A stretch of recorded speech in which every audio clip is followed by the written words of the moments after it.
जय श्री राम दोस्तों आज जो मैं जानकारी लेके आया हूँ बहुत ही इंटरेस्टिंग होने वाली है और आप लोगों को सभी साधक गणों को बहुत पसंद आएगी।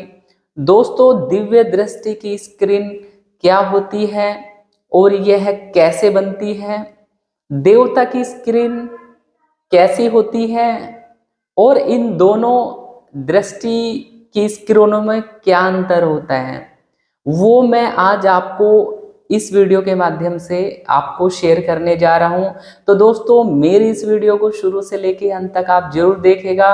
और दोस्तों, वीडियो पसंद आती है तो आप लाइक करें, कमेंट में अपने प्रश्न पूछ सकते हैं और चैनल को आप सब्सक्राइब करें। और दोस्तों, जिन भाई बहनों को अपना ऑरा स्कैनिंग नेगेटिविटी चेकिंग करानी है वो मेरे व्हाट्सएप नंबर पे कांटेक्ट करके अपनी चेकिंग करा सकते हैं। तो दोस्तों, शुरू करते हैं इस प्यारी सी वीडियो को।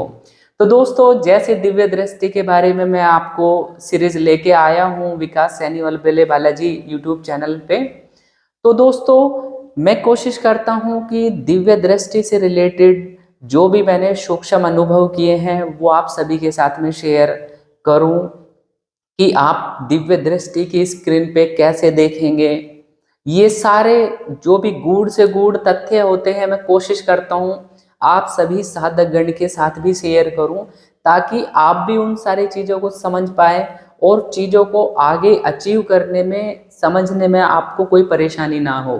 तो दोस्तों, अब आपको थोड़ा सा मैं बताता हूं। तो दोस्तों, जैसे दिव्य दृष्टि के बारे में लगातार मेरी वीडियो मेरे चैनल पे बातें की जा रही हैं, तो दिव्य दृष्टि हमारी जो होती है आज्ञा चक्र होता है, हमारी तीसरी आंख होती है, पिनल ग्लैंड होती है, जिनको हम विभिन्न विभिन्न नामों से हम जानते हैं, जिसका प्लेस हमारे माथे पर दोनों बाहों के बीच में, जहाँ पे महिलाएं बिंदी लगाती हैं और पुरुष तिलक लगाते हैं, तो वो स्थान होता है हमारा दिव्य दृष्टि का, जो कि आज्ञा चक्र भी है।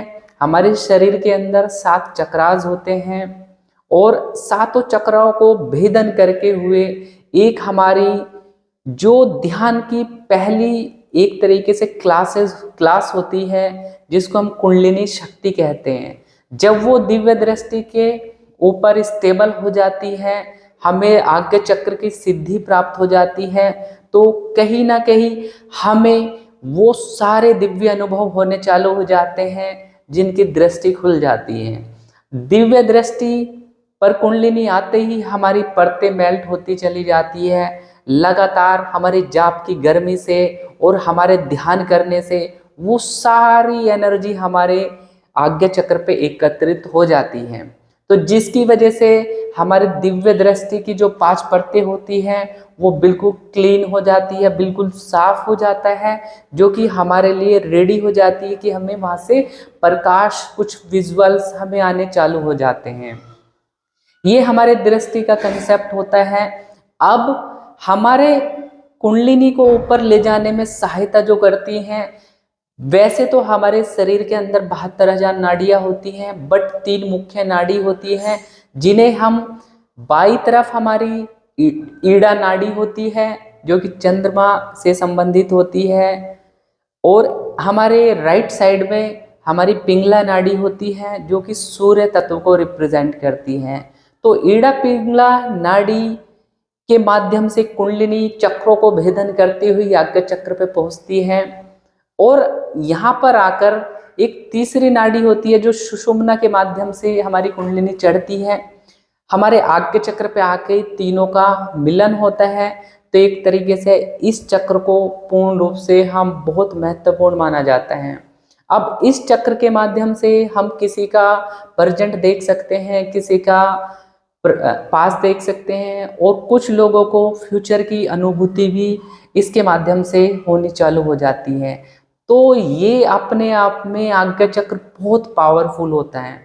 अब यहाँ पे हमें दिखना चालू हुआ। अब दिखता कैसे है?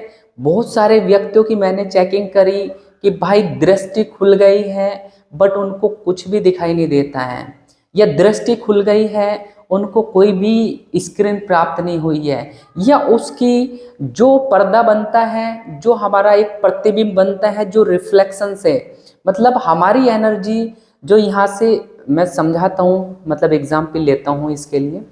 दोस्तों, हमारी ईड़ा पिंगला नाड़ी हमारी आज्ञा चक्र पे आके समाप्त हो जाती है, और जो सुषुम्ना नाड़ी है, आगे का जो रास्ता होता है समाधि की स्टेट में पहुंचने का, वो हमारा सुषुम्ना के माध्यम से होता है। अब सुषुम्ना के माध्यम तक जाने हमारी चली गई। अब यहाँ पे 2 नाड़ियाँ समाप्त हो गई, बट 2 नाड़ी हमारी आज्ञा चक्र से कनेक्टेड होती है। जब बच्चा जन्म लेता है तो उसकी वो दोनों नाड़ियाँ एक्टिव होती है, जिन नाड़ियों को हम तत् नाड़ी कहते हैं, जो कि लेफ्ट की साइड में होती है, और सत नाड़ी हमारी राइट की साइड में होती है। ये सुषुप्त अवस्था में होती चली जाती है जैसे ही हम बड़े होते चले जाते हैं। आपने देखा होगा बहुत सारे व्यक्ति होते हैं जिनकी तत् और सत नाड़ी एक्टिवेट होती है, और वो बचपन से ही पूर्व जन्मों के बारे में भी बता देते हैं कि मेरा जन्म यहाँ हुआ था, क्योंकि उसकी वो पावर्स, वो दोनों नाड़ी एक्टिव हैं। तो हमारे दिव्य दृष्टि के पार्ट में तत् नाड़ी और सत नाड़ी बहुत अहम रोल निभाती है। अब हमारी जो ऊर्जा ध्यान के माध्यम से आई है, उसी के माध्यम से जब हमारी सारी परतें साफ होती चली जाती हैं, इसी बीच में हमारे साथ में एक घटना घटित होती है, जो कि हमारे नाड़ियों की जो ब्लॉकेज हैं वो साफ हो जाती हैं, और वो एक साफ होके जैसे 2 तार मिले हुए होते हैं, बिजली से संपर्क में आते हैं, एक दूसरे से चिपक जाते हैं और विस्फोट हो जाता है। तो ऐसे ही हमारी नाड़ियों में विस्फोट होते हैं। बहुत सारे साधकगण जो ध्यान करते हैं, उनकी डिफरेंट नाड़ियाँ विस्फोट से होते रहते हैं, ब्लॉकेज से हटती रहती है। तो जब इन दोनों नाड़ियों की ब्लॉकेज हट जाती है, तो सारी ब्रह्म ऊर्जा हमारी यहाँ पर, हमारी जो कॉस्मिक एनर्जी गिर रही है, उससे ही कनेक्ट होके साथ में, मतलब हमारी जो ब्रह्म ऊर्जा है, हमारी जो विश्व ऊर्जा है, वो कहीं ना कहीं शरीर की एनर्जी से ही हमारे दृष्टि के सामने एक पुंज सा बनता दिखाई देता है, जो कि बीच से क्लियर होता चला जाता है। जैसे जैसे हम जाप ध्यान करते हैं, उसी तरीके से वो क्लैरिटी आती है, सूक्ष्मता आती चली जाती है, और वो एक तरीके से हमें उसके माध्यम से दिखना चालू हो जाता है, थर्ड आई के माध्यम से। तो ये इस क्रिया को, जो एक हमारे ही सामने एक रिफ्लेक्शन बना है, इसको हम दिव्य दृष्टि की स्क्रीन बोलते हैं। तो बहुत सारे व्यक्तियों की 5 परतें साफ हो जाती है, बट ये चीजें उसकी अचीव नहीं हो पाती है, जिसकी वजह से उसको कुछ भी नहीं दिख पाता है। जब तक ये दोनों नाड़ियां साफ नहीं होती है, तब तक भाई पोजीशन वहीं पे भी बनी होती है। अब ये बन गई है, तो इसके माध्यम से हम किसी भी व्यक्ति के बारे में जब भी कोई चेक करते हैं, मतलब किसी भी व्यक्ति को हम देखेंगे, तो हम उसकी एनर्जी को कनेक्ट करके हम किसी के बारे में भी कुछ भी डिटेल देख लेते हैं। और बहुत सारे साधकगण इसी तरीके से देख पाते हैं, जिनको खुली आंखों से दिखाई देता है। कुछ व्यक्ति अपनी आंखें बंद करके ही देख पाते हैं, क्योंकि उनके पास में जो दृष्टि है वो ध्यान दृष्टि है, जो कि बहुत पावरफुल होती है, और आंखें बंद करते ही धीरे से उसकी स्क्रीन दिखने लगती है, और सारी चीज़ें उसको दिखने चालू हो जाती है। वो भी उसी तरीके से आपको बता देते हैं कुछ। अब ये जो स्क्रीन प्राप्त हुई है, अब इस पे कैसा दिखेगा, क्या एक कहानी सी दिखने लगती है, क्या वीडियो विजुअल्स, तो ऐसा नहीं होता है भाई। एक विजुअल्स आया आपका 25 साल पुराना, कोई घटना दिखा दी आपकी पास्ट की, और उसके तुरंत बाद आपकी प्रेजेंट की घटना दिखा दी, ऐसा हो रहा है, या आपके डिफरेंट ये चीजें आपके शुरुआती तौर पे घटित होने लग जाती हैं, तो ऐसे दिखता है। बट जब आप सूक्ष्मता में चले जाते हैं, धीरे धीरे अपने प्रैक्टिस को आप इंक्रीज कर देते हैं, तो यही बहुत पावरफुल होके आपके अनुसार कार्य करने लग जाती है। तो आप जैसे एफर्मेशन डालोगे कि इसके पितरों को देखो, तो पितरों की सारी डिटेल आपको दिखने लगेंगे, उसके पितर आ जाएंगे। पितरों को आप सूक्ष्मता से देख सकते हैं, कैसे हैं, मलिन हैं, कैसे हैं, या किसी भी व्यक्ति है, कोई प्रेत उसके शरीर में बैठा है, उसके चक्रों में बैठा है, तो चक्रों को देख सकते हैं, उनको पूर्ण रूप से साफ कर सकते हैं।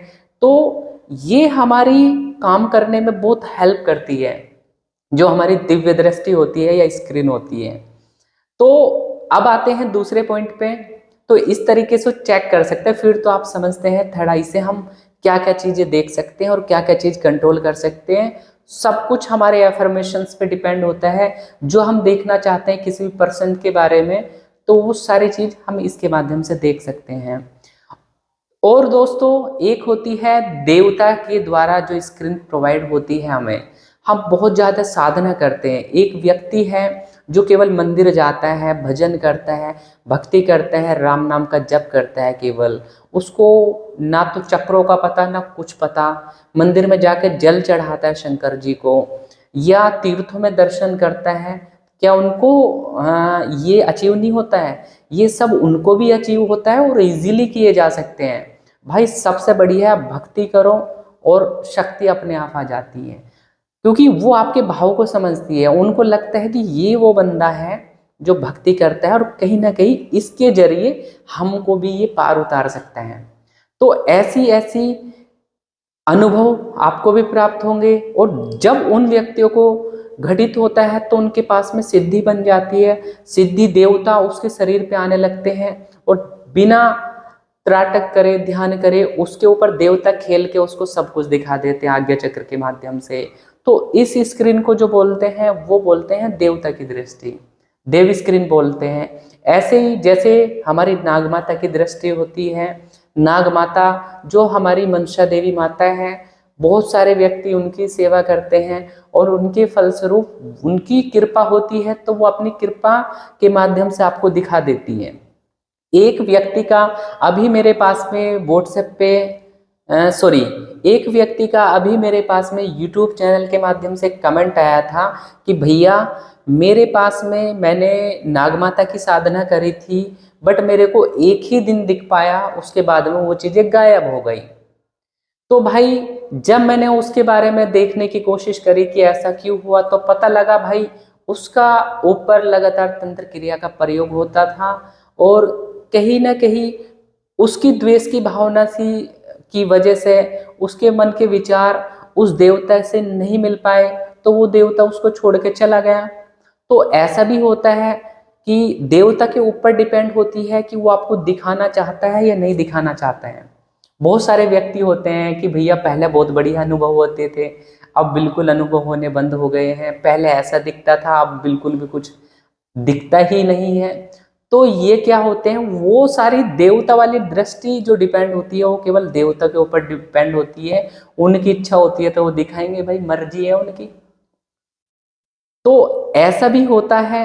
तो ये मेरे आज की वीडियो थी, मैं समझाने के लिए आपको ये चीज़ें बताई थी कि उसके पीछे, स्क्रीन के पीछे क्या रहस्य होता है और आप इसे कैसे अचीव कर सकते हैं, ये भी मैं इस वीडियो के माध्यम से आपको बता देता हूँ। देखो, हम जो जाप ध्यान मेडिटेशन करते हैं वो सब हमारी इस देवता के प्रति समर्पित होता है। तो कहीं ना कहीं यहाँ पर देवता खुश होकर आपको आशीर्वाद प्रदान करता है, आपकी सारी कुंडलिनी को जागृत कर देता है और साथ में आपकी दिव्य दृष्टि की परतें साफ हो जाती है। तो देवता की इच्छा से ही आपको ये दिव्य दृष्टि प्राप्त होती है, आपकी मेहनत और देवता की आशीर्वाद, वो आशीर्वाद मिल जाता है तो ये चीज़ें आपको अचीव हो जाती है। तो अब हम इसके लिए क्या करें भाई, हम इसके लिए हमेशा जब भी जाप करें, ध्यान करें, हम हाथ में जल ले, संकल्प लगाए, प्रार्थना करें कि बाबा जो भी जाप कर रहा हूँ हमारी दृष्टि खोलने में लगा दो। हम हवन करने जा रहे हैं तो हम हवन में संकल्प लगा सकते हैं कि बाबा ये जो हवन कर रहा हूँ मैं अपनी दिव्य दृष्टि के लिए कर रहा हूँ, कृपया करके मेरी दिव्य दृष्टि को खोलने की कृपा करें और मुझको दिव्य स्क्रीन प्रदान करें। आप नाग माता की भी सेवा कर सकते हैं, उनसे भी प्रार्थना कर सकते हैं, पर्टिकुलर उनके निमित्त हवन किया जा सकता है और हवन करने के माध्यम से आप उनको आहुति देंगे, वो प्रसन्न होंगे, तो आपको दिव्य दृष्टि की स्क्रीन प्राप्त हो जाती है। कोई बड़ी बात नहीं है, हर कोई बंदा अचीव कर सकता है, बशर्ते उसको मेहनत करना आना चाहिए और सबसे ज़्यादा पेशेंस रखने की आवश्यकता होती है, क्योंकि सभी के शरीर की तासीर बिल्कुल डिफरेंट होती है। किसी की जल्दी एक्टिवेट हो जाती है, किसी को बहुत परिश्रम के बाद, क्योंकि कहीं ना कहीं हमारे पुराने जन्मों के कर्माज होते हैं वो पहले कटते हैं, उसके बाद में सारे दुख कष्ट आते हैं वो खत्म होते हैं, तो तब जाके आपको देवता का आशीर्वाद प्राप्त होता है। तो आपको धैर्य रख के साधना करनी है। आप मेरे YouTube चैनल को भी फॉलो कर लेते हैं या उस तरीके से मेहनत कर लेते हैं तो डेफिनेटली आपकी भी दृष्टि खुल जाती है, आपको अच्छे अच्छे इंट्यूशन आने लगते हैं। तो दोस्तों आपको मेरी यह वीडियो कैसी लगी कृपया करके कमेंट के माध्यम से बताइएगा, वीडियो को लाइक कीजिएगा, और आपके कोई भी प्रश्न है या आप मेरे माध्यम से कोई उन प्रश्न पे वीडियो चाहते हैं तो आप अपने कमेंट के माध्यम से प्रश्न भेज सकते हैं। और दोस्तों जिन भाई को बहन को अपनी ओरा रीडिंग करानी है वो मेरे व्हाट्सएप नंबर पर कांटेक्ट कर सकते हैं। बाकी आप सभी को मेरी इस प्यारी सी वीडियो देखने के लिए तहे दिल से राम राम जी, राम राम जी।